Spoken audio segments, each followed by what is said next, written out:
Hello बच्चों, welcome to Hindi पाठशाला। हम पढ़ रहे हैं दासी चैप्टर।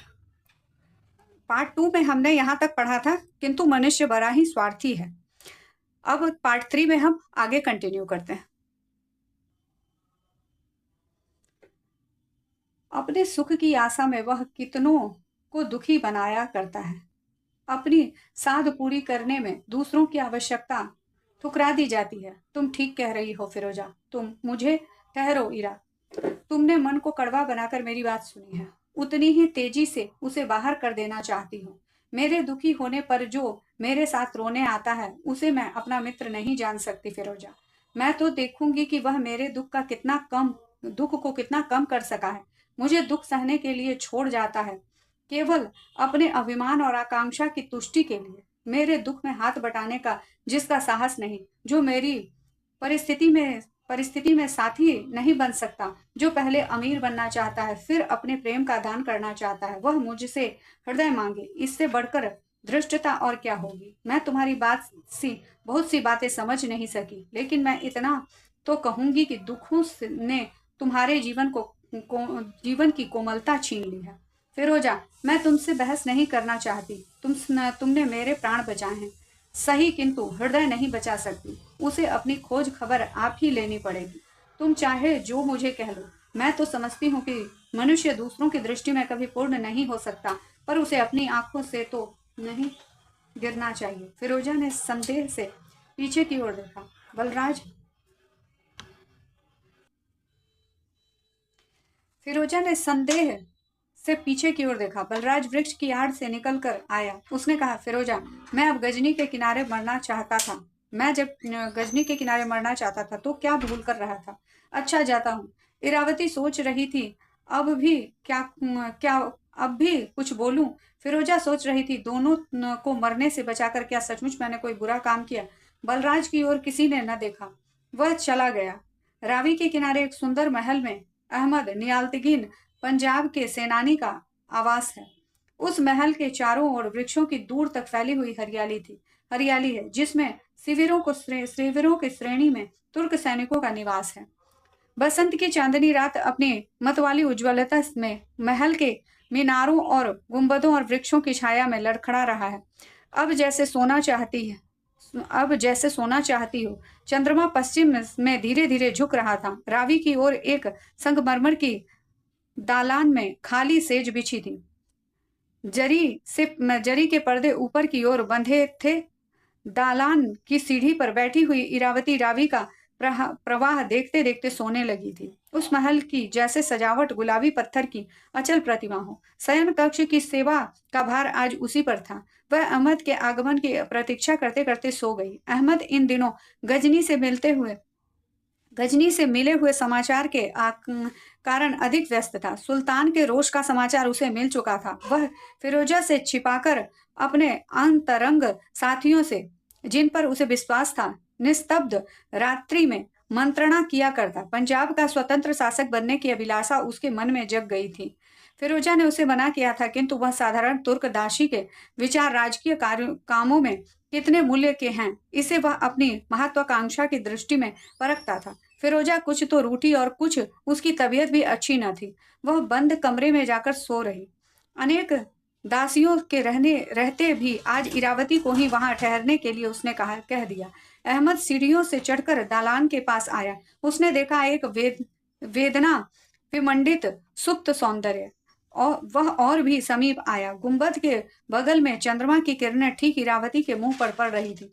अहमद ने वारुणी विलसित नेत्रों से देखा उस रूप माधुरी को, जिसमें स्वाभाविकता थी, बनावट नहीं, तरावट थी, प्रमाद की गर्मी नहीं। एक बार सशंक दृष्टि से उसने चारों ओर देखा कि इरावती का हाथ पकड़कर हिलाया। वह चौंक उठी। उसने देखा सामने अहमद। इरावती खड़ी होकर अपने वस्त्र संभालने लगी। अहमद ने संकोच भरी ठिठाई से कहा, तुम यहाँ क्यों सो रही हो इरा? थक गई थी? कहिए क्या लाऊं? थोड़ी सिराजी। कहते हुए वह पलंग पर जाकर बैठ गया और इरावती का स्फटिक पात्र में सीरा की जी उड़ेलना देखने लगा। इरा ने जब पात्र भरकर अहमद को दिया तो अहमद ने सतृष्ण नेत्रों से उसकी ओर देखकर पूछा, फिरोजा कहाँ है? सिर में दर्द है, भीतर सो रही है। अहमद की आंखों में पसुता नाच उठी। शरीर में एक सनसनी का अनुभव करते हुए उसने इरावती का हाथ पकड़कर कहा, बैठो ना इरा, तुम थक गई हो। आप शरबत लीजिए, मैं जाकर फिरोजा को जगा दूं। फिरोजा, फिरोजा के हाथ बिक गया हूँ। इरा, क्या इरावती? तुम इरावती हाथ छुड़ाकर हटने वाली ही थी कि सामने फिरोजा खड़ी थी। उसकी आंखों में तीव्र ज्वाला थी। उसने कहा, मैं बिकी हूँ अहमद। तुम भला मेरे हाथ क्यों बिकने लगे? लेकिन तुमको मालूम है कि तुमने अभी राज तिलक को मेरा दाम नहीं चुकाया, इसलिए मैं जाती हूँ। अहमद हतबुद्धित, निष्प्रभ और फिरोजा चली। इरावती ने गिड़गिड़ाकर कहा, बहन मुझे भी न लेती चलोगी? फिरोजा ने घूमकर एक बार स्थिर दृष्टि से इरावती की ओर देखा और कहा, तो फिर चलो। दोनों हाथ पकड़ के सीढ़ी से उतर गए। बहुत दिन तक विदेश में इधर उधर भटकने पर बलराज जब से लौट आया है, तब से चंद्रभागा तट के जाटों ने एक नई लहर आ गई है। बलराज ने अपने सराज सजातीय लोगों को पराधीनता से मुक्त कर होने का संदेश सुनाकर उन्हें सुल्तान सरकार का अवाध्य बना दिया है।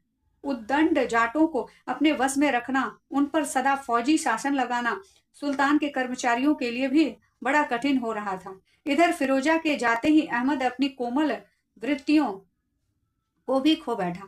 एक ओर उसके पास मसूद के दोस्त के समाचार आते थे, दूसरी ओर वह जाटों की हलचल से खजाना भी नहीं भेज सकता था। वह झुंझला गया।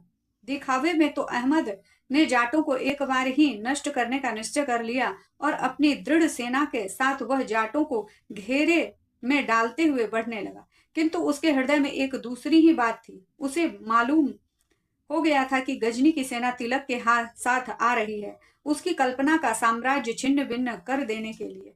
उसने अंतिम प्रयत्न करने का निश्चय किया। अंतरंग साथियों की सम्मति हुई कि यदि विद्रोही जाटों को इस समय मिला लिया जाए तो गजनी से पंजाब आज ही अलग हो सकता है। इस चढ़ाई में दोनों मतलब थे। घने जंगल का आरंभ था। वृक्षों के हरे अंचल की छाया में थकी हुई दो युवतियां उनकी जड़ों पर सिर धरे हुए लेटी थी। पथरीले टीलों पर पड़ती हुई घोड़ों की टापों के शब्द ने उन्हें चौंका दिया। वे अभी उठकर बैठी नहीं पाई थी कि उसके सामने अश्वारोहियों का एक झुंड आ गया। भयानक भालों की नोक सीधी की हुई, स्वास्थ्य स्वास्थ्य के तरुण तेज से उद्दीप्त जाट युवकों का वह वीर दल था। स्त्रियों को देखते ही उसके सरदार ने कहा, माँ तुम लोग कहाँ जाओगी? अब फिरोजा और इरावती सामने खड़ी हो गई। सरदार ने घोड़े पर से उतरते हुए पूछा, फिरोजा यह तुम हो बहन? हाँ भाई बलराज, मैं हूँ, और यह है इरावती। पूरी बात जैसे न सुनते हुए बलराज ने कहा, फिरोजा अहमद से युद्ध होगा। इस जंगल को पार कर लेने पर तुर्क सेना जाटों का नाश कर देगी, इसलिए यही यही इन्हें रोकना होगा। तुम लोग इस समय कहाँ जाओगी? जहां कहो बलराज। अहमद की छाया से तो मुझे भी बचना है। फिरोजा ने अधीर होकर कहा, डरो मत फिरोजा, यह हिंदुस्तान है और यह हम हिंदुओं का धर्म युद्ध है। गुलाम बनने का भय नहीं। बलराज अभी यह कह ही रहा था कि वह चौंक कर पीछे देखता हुआ बोल उठा, अच्छा वे लोग आग ही गए, समय नहीं है। बलराज दूसरे ही क्षण में अपने घोड़े की पीठ पर था। अहमद की सेना सामने आ गई। बलराज को देखते ही उसने चिल्लाकर कहा, बलराज यह तुम ही हो? हाँ अहमद, तो हम लोग दोस्त भी बन सकते हैं, अभी समय है। कहते कहते सहसा उनकी दृष्टि फिरोजा और इरावती पर पड़ी। उसने समस्त व्यवस्था भूलकर तुरंत ललकारा, पकड़ लो इन औरतों को। उसी समय बलराज का भाला हिल उठा। युद्ध का आरंभ हुआ। जाटों की विजय के साथ युद्ध का अंत होने ही वाला था कि एक नया परिवर्तन हुआ। दूसरी ओर से तुर्क सेना जाटों की पीठ पर थी। घायल बलराज का भीषण भाला अहमद की छाती में पार हो गया था। निराश जाटों की रण प्रतिज्ञा अपनी पूर्ति कर रही थी। मरते हुए अहमद ने देखा कि गजनी की सेना के साथ तिलक सामने खड़े थे। सबके अस्त्र तो रुक गए। तुरंत अहमद के प्राण न रुके। फिरोजा उसके सब पर झुकी हुई रो रही थी और इरावती मूर्छित हो रहे बलराज का सिर अपनी गोद में लिए थी। तिलक ने विस्मित होकर यह दृश्य देखा। बलराज ने जल का संकेत किया। इरावती के हाथों में तिलक ने जल का पात्र दिया। जल पीते ही बलराज ने आंखें खोलकर कहा, इरावती अब मैं न मरूंगा।